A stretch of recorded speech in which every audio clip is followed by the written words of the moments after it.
I'm Trinh. And my name is Phuong. Welcome you to our storytelling session. It's a pleasure to give you the side story of a literary work that we have learned in this course, The Horse Dealer's Daughter by David Herbert Lawrence. Hope you have a great time listening to it. Since the day Jack Ferguson saved Mabel and gave her a new purpose in life, love, they had decided to tie the knot for half a year. They were an item that always treasured each other, so they hardly got into arguments when living under the same roof. To Jack, Mabel was a great homemaker who managed the house tactfully and kept it warm and cozy, allowing him to fully focus on being a productive breadwinner, a far more moral daughter, and to feel more rounded as a person. One day, Jack heard on the grapevine that their marriage was the result of his innocence, that Mabel didn't marry for love, but money. It was said that Mabel took advantage of his generosity when he rescued her from the pond and took her into his house. By sexual attraction, she manipulated and stole his heart to become Mrs. Ferguson.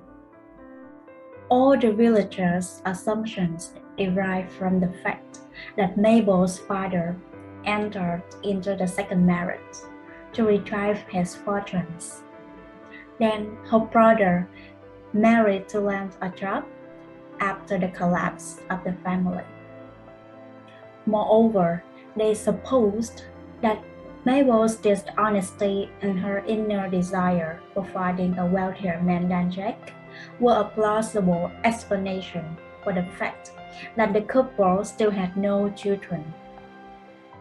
On a daily basis, Jack tried his best to turn a deaf ear to the rumors. Yet, small rain blazed great dust. Jack started to have a different perception of Mabel, though he was still madly in love with her. However, the thought that he walked straight into the trap his wife set for him sometimes filled him with disgust. It made him feel smaller than ever, not to mention the reality that he already earned little respect from the village. Day by day, the rumors kept haunting his mind. This day, Mabel, a Jack and her loving home, was taking great care of the housework.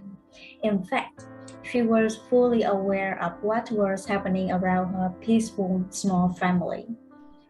There were whispers on the way she went to the shops for food, and she simply ignored them because she held the deep-seated belief in her dear husband. He must know her well.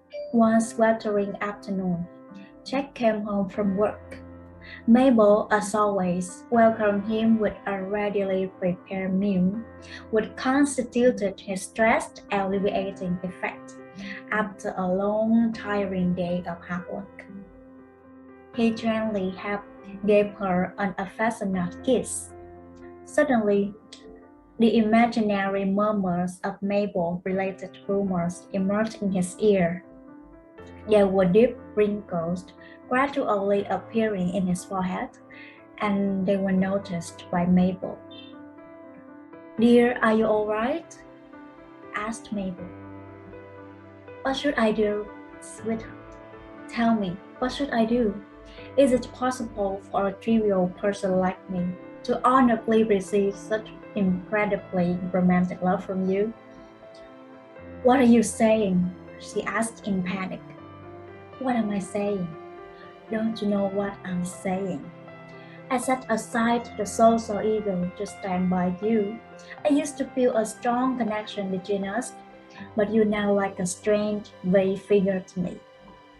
His words left her speechless. She turned cold in appearance. Never did she think that her dearest husband would see her this way. In the depressed atmosphere, Mabel's silence drove Jack nuts. He left home, leaving Mabel in the darkness of the room. Subconsciously, Mabel laid her right hand on her belly. She murmured a few words that she intended to share with her beloved husband to surprise him tonight, but she could not, and she went out of the house to the yard where her mother's graveside was situated. Mabel now looked calmer and more relieved when she was near her mother's side. But after a while, her chaotic inner world led her to the same old pond.